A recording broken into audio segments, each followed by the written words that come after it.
বিশ্ব দর্পণে আপনাকে স্বাগত। আপনি নিশ্চয়ই লক্ষ্য করেছেন আজকাল ইন্টারনেটে স্ক্রল করার অভিজ্ঞতা অন্যরকম। আর্টিফিশিয়াল ইন্টেলিজেন্স বা এআই দিয়ে তৈরি কন্টেন্টের বন্যা বইছে। এই ভিডিওগুলির কিছু মজার, এমনকি অন্তর্দৃষ্টিপূর্ণ, কিন্তু এর বেশিরভাগই অর্থহীন।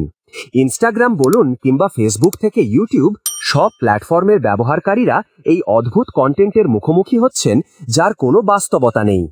এই সমস্যার সমাধানের জন্য সাম্প্রতিক সময়ে ইউটিউব, ফেসবুকের মতো প্ল্যাটফর্মগুলো তাদের প্ল্যাটফর্ম থেকে এআই জেনারেটেড স্লপ কন্টেন্ট সরিয়ে ফেলার প্রক্রিয়া শুরু করেছে। কিন্তু কি এই স্লপ কন্টেন্ট? কেনই বা এটি বন্ধ করা হচ্ছে? এর ফলে কি ধরনের পরিবর্তন আসতে পারে? প্রথমেই বিশেষজ্ঞরা যাকে এআই স্লপ বলছেন তার মানে কি? নিম্নমানের এআই কন্টেন্ট যা এআই স্লপ নামে পরিচিত। সাধারণত এটি চ্যাট জিপিটি বা জিমিনির মতো জেনারেটিভ এআই অ্যাপ দ্বারা তৈরি করা হয়েছে। সোজা কথায় এআই স্লপ বলতে সাধারণত এমন কন্টেন্টকে বোঝানো হয় যা কৃত্রিম বুদ্ধিমত্তা ব্যবহার করে খুব দ্রুত এবং ন্যূনতম পরিশ্রম ছাড়াই তৈরি করা হয়। এই কন্টেন্টের মূল উদ্দেশ্য হল দর্শককে আকর্ষণ করে ক্লিক বা ভিউ বাড়ানো, কিন্তু এর মধ্যে কোনো প্রকৃত মান বা মৌলিকতা থাকে না। এটি হতে পারে ছবি, টেক্সট বা ভিডিও যা ন্যূনতম চিন্তাভাবনা এবং প্রচেষ্টার মাধ্যমে তৈরি করা হয়েছে। আপনি বলতে পারেন যে এআই স্লপ ইন্টারনেট স্প্যামের আরও একটি সংস্করণ। কিন্তু যারা এআই টুলস ব্যবহার করে কন্টেন্ট তৈরির নতুন উপায় খুঁজছিলেন, তাদের জন্য এটি একটি বাধা হতে পারে জেনেও কেন এটি বন্ধ করা হচ্ছে। এআই জেনারেটেড ভিডিও বিপজ্জনকভাবে বিভ্রান্তকরও হতে পারে।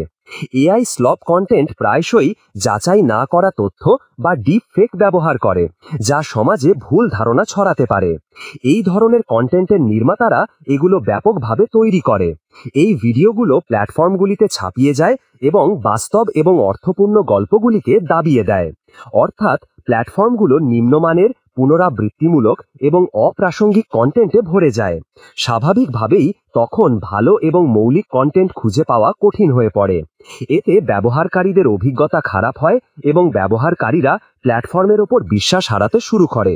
এজন্যই ইন্টারনেট প্ল্যাটফর্মগুলি যেমন ইউটিউব তার প্ল্যাটফর্মের নিয়মগুলি আপডেট করেছে, বিশেষ করে নির্মাতারা কিভাবে ভিডিও থেকে অর্থ উপার্জন করে। ইউটিউব পুনরাবৃত্তিমূলক এবং অপ্রমাণিত তথ্যের চ্যানেলের বিরুদ্ধে কঠোর ব্যবস্থা নিচ্ছে। এর মধ্যে রয়েছে স্লাইড শো থেকে তৈরি ভিডিও, কয়েক ডজন আপলোড জুড়ে একই টেমপ্লেট অনুসরণ করে এমন ভিডিও, এআই সহ ভিডিওগুলি এমন জেনারিক চিত্রের ওপর ভয়েস তৈরি করে যার কোনো বাস্তব গল্প বা বার্তা নেই। মূলত এমন জিনিস যা অর্থহীন, যা অ্যালগরিদমকে বোকা বানানোর জন্য তৈরি করা ভিডিও। ইউটিউব এই জাতীয় সব ভিডিওকে তাদের প্ল্যাটফর্ম থেকে ছেঁকে বের করবে। ইউটিউবের সাথে মেটাও এগিয়ে এসছে। এটি ফেসবুকের মূল কোম্পানি। এটি অমৌলিক কন্টেন্টের বিরুদ্ধে লড়াই করার জন্য নতুন ব্যবস্থা ঘোষণা করেছে। এআই স্লপ কন্টেন্ট বন্ধ করার এই সিদ্ধান্ত একটি বাহুল্য এবং সময়োপযোগী পদক্ষেপ। এটি ডিজিটাল প্ল্যাটফর্মগুলোর মান রক্ষা এবং ব্যবহারকারীদের আস্থা ফিরিয়ে আনার জন্য অত্যন্ত গুরুত্বপূর্ণ। যদিও কিছু নেতিবাচক দিক থাকতে পারে, তবে দীর্ঘমেয়াদী দৃষ্টিকোণ থেকে এই সিদ্ধান্ত কন্টেন্ট জগৎকে আরও পরিষ্কার এবং বিশ্বাসযোগ্য করে তুলবে। ভবিষ্যতে আমরা আশা করতে পারি প্রযুক্তি ও সৃজনশীলতার এক নতুন ভারসাম্য তৈরি হবে, যেখানে এআই মানুষের সৃজনশীলতাকে সহযোগিতা করবে কিন্তু প্রতিস্থাপন করবে না।